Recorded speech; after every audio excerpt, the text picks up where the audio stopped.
ഇത് ഞാൻ വാങ്ങിച്ചത് ഇന്റർനെറ്റ് ഫൈൻസ് എന്ന് പറഞ്ഞിട്ടുള്ള ഒരു ആപ്പാണ്, ഒരു ആപ്ലിക്കേഷൻ. അതിൽ 10 രൂപ 40 രൂപ 30 രൂപയ്ക്കുള്ളൂടാ. എന്ത് വിലക്കുറവ് സാധനങ്ങൾക്ക് എന്നറിയുമോ. ചെറിയ ചെറിയ ഇലക്ട്രോണിക് ആക്സസറീസാണ് ഞാൻ വാങ്ങിച്ചിരിക്കുന്നത്. ആദ്യം നമുക്ക് പേന എടുത്തിട്ട് ഇതിനെ പീഡിപ്പിച്ച് വലിച്ചു മുറിച്ച് കളയാം ഇതിൻ്റെ ഡ്രസ്സെല്ലാം. അങ്ങനെ പേന ലാസ്റ്റ് പൊട്ടിയിട്ടോ ഗൈസ്. പേനേൻ്റെ തണ്ടവിടെ ഇരിക്കുന്നത് നിങ്ങൾ കാണുന്നില്ലേ. അങ്ങനെ നമ്മളത് പൊളിച്ച് നോക്കിയപ്പം ഫസ്റ്റ് എന്നൊരു അതിൻ്റെ ഒരു അടപ്പ് കിട്ടി. 50 രൂപയും 10 രൂപയുടെയൊക്കെ സാധനം എന്ന് പറയുമ്പോൾ ചെറിയ വിലയുടെ സാധനം. ആദ്യം ഫോൺ സ്റ്റാൻഡാണ്. നമുക്ക് ഫോണ് കുത്തിയിട്ടിട്ട് അതായത് സ്റ്റാൻഡാക്കി വെക്കാൻ പറ്റുന്ന ഒരു ഹോൾഡറാണ് കേട്ടോ. ആദ്യം തന്നെ കൊള്ളാം, നൈസ് ഫ്ലൂറസെൻ്റ് മഞ്ഞയൊക്കെയാണ് കേട്ടോ. അത് കഴിഞ്ഞിട്ട് ഇനി അടുത്തുള്ള നമ്മുടെ സാധനം എന്ന് പറഞ്ഞിട്ടുണ്ടെങ്കിൽ ഇതാണ്. നമ്മൾ ഫോണൊക്കെ എവിടെയെങ്കിലും നമുക്ക് പ്രസ് ചെയ്ത് വെക്കാൻ പറ്റുന്ന വാക്യൂം ചെയ്ത് ഇങ്ങനെ ഒട്ടി കിടക്കുന്ന സാധനമില്ലേ. ഇപ്പോൾ എല്ലാ പിള്ളേരുടെയും ഇതിലൊക്കെ കാണാം. പിന്നെ ചെറിയൊരു ലൈറ്റാണ്, ടേബിൾ ലൈറ്റ്. ഇത് നമുക്ക് വേണമെങ്കിൽ എന്തിലെങ്കിലും പവർ ബാങ്കിലൊക്കെ കുത്തിയിടാം. ഞാൻ പവർ ബാങ്കിലിട്ട് സെറ്റാക്കിയിട്ടുണ്ട്. നല്ല രസമല്ലേ കാണാൻ വേണ്ടിയിട്ട്.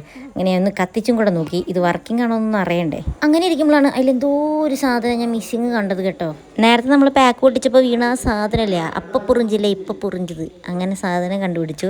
അങ്ങനെ ഞാൻ കുറേ നേരം എമർജൻസി കത്തിച്ചിട്ട് ഇങ്ങനെ കളിച്ചു കേട്ടോ. എനിക്ക് ഭയങ്കര സന്തോഷമായി. അപ്പോൾ ഇൻ്റർനെറ്റ് ഫൈൻസ് എന്നാണ് ആപ്പിൻ്റെ പേര്. ഞാൻ കൊടുക്കാം കേട്ടോ.